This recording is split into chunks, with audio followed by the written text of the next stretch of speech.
What's up, gamers and geeks? Matt here with That's Fair Podcasting and Gaming Geeks Live. And in this video, I'm going to talk about how for quite some time now, fans of Fallout New Vegas have been clamoring for a remaster to probably their favorite entry in the entire series. Now, we've heard very little about a Fallout 3 remaster thus far, and with, well, right now, the disaster of Fallout 4 Anniversary Edition, Windows Central's own Jez Corden has actually been announcing that he has known that there is an actual remaster of Fallout New Vegas down the pipeline. A very reliable source, so stay tuned.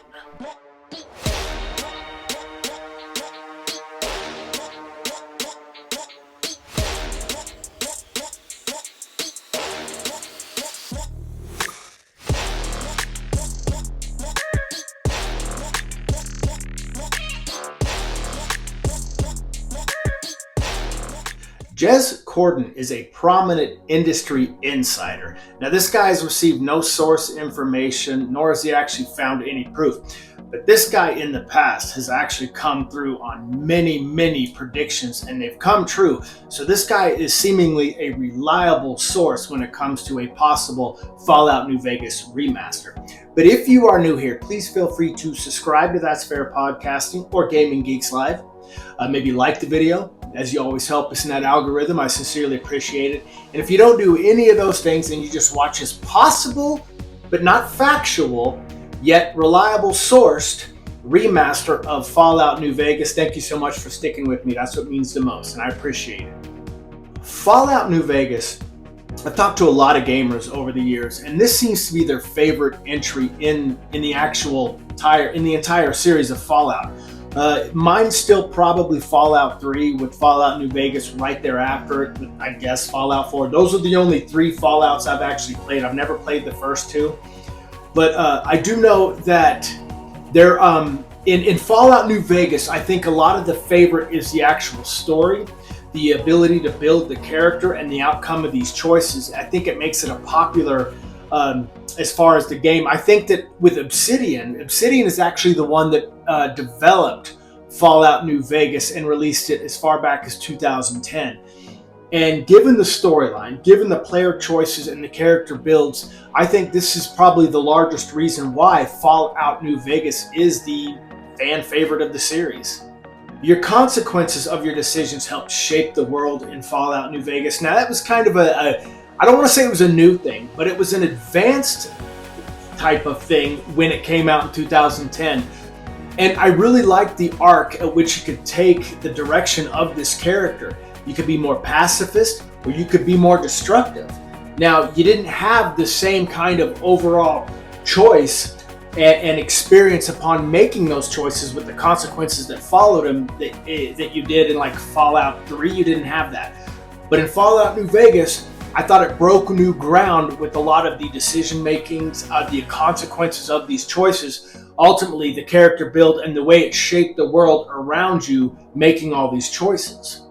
You customize your character, but ultimately you start out as just a courier, and you literally get shot in the head, and then afterwards, obviously, you start with a blank slate, no real backstory until you actually make the character and kind of create your backstory.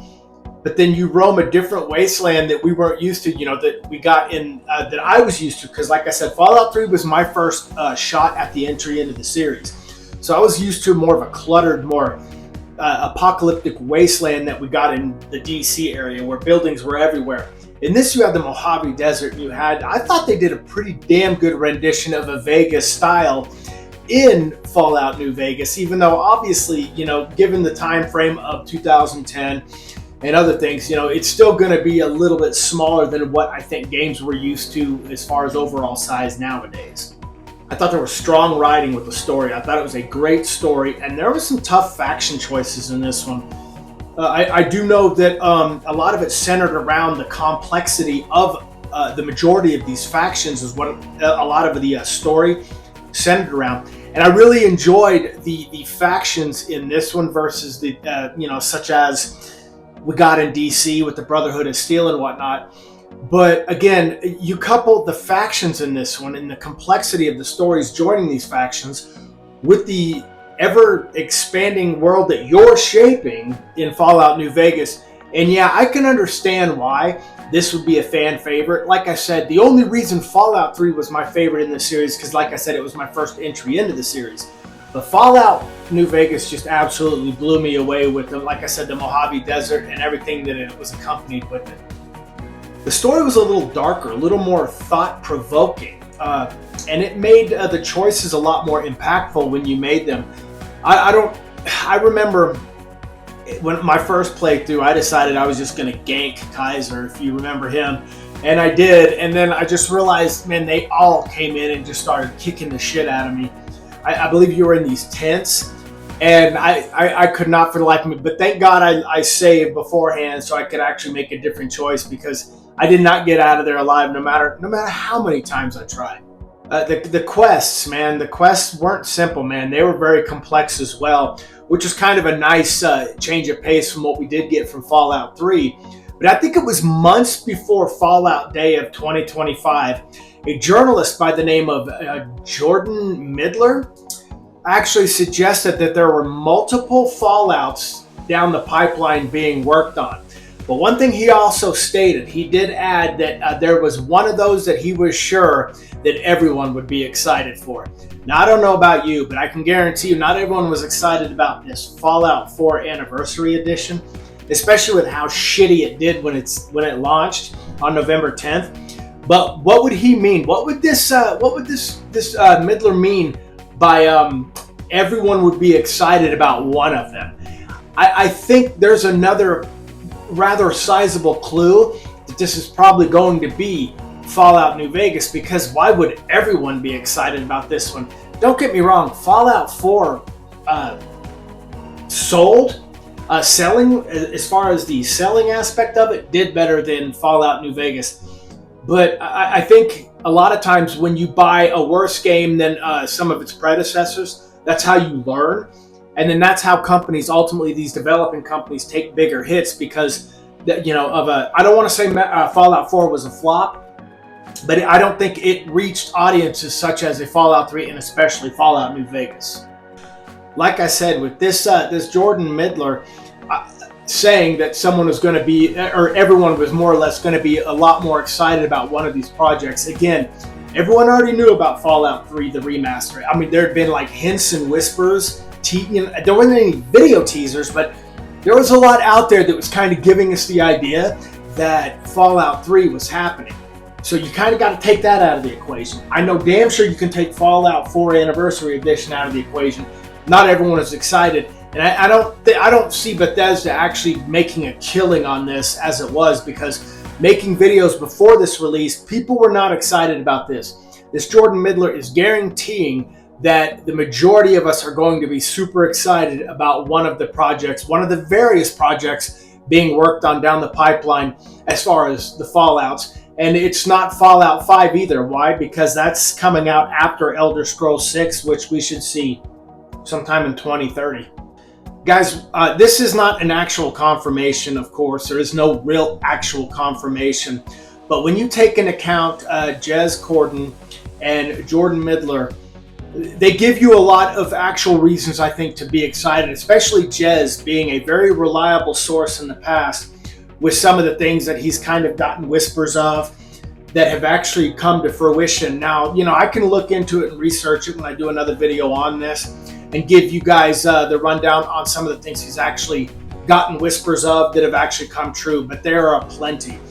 But I can say that with Fallout New Vegas, we missed the 15-year window this year because it did come out in 2010. But with these Fallout projects down the pipeline, there's a good chance you could probably get a 20th anniversary. This is just speculation, not mine either. Some of these guys that I've read about. There could be speculation that, it could be within another 5-year period, most likely 5 years off. Kind of sucks for a remaster, but if it is, their prediction would be that it would be a Fallout New Vegas Remaster 20th Anniversary Edition. So, guys, who knows? But I can tell you this much. If indeed that Fallout 3, which there's more to back that up, that Fallout 3 Remaster's happening, I will be purchasing that. I will be purchasing the Fallout New Vegas Remaster as well. Anniversary editions I'm very skeptical of, especially after Fallout 4's Anniversary Edition that bombed so badly, with patches reportedly coming around November 24th for the first one, and then another pretty big patch to fix a lot of the Fallout 4 Anniversary Edition shit by mid-December, just in time for Season 2 of Fallout, huh? Yeah, that's not a coincidence. But anyway, guys, that's all I had. What are your thoughts on if there is a Fallout New Vegas remaster coming out? Let me know your thoughts in the comment section below. Let me know your thoughts about a Fallout 3 remaster. Will you be purchasing those? But anyway, guys, that's really all I had. Thank you so much for hanging with me this long. Again, please feel free to subscribe to That's Fair Podcasting or Gaming Geeks Live, whichever you watched it on. Like the video. Again, you help us in that algorithm. And if you didn't do any of those and you just watched what little we know about a possible Fallout New Vegas remaster, thank you so much for sticking with me. Again, that's what matters the most. And to you wastelanders and gamers out there, all love, and I'm outro.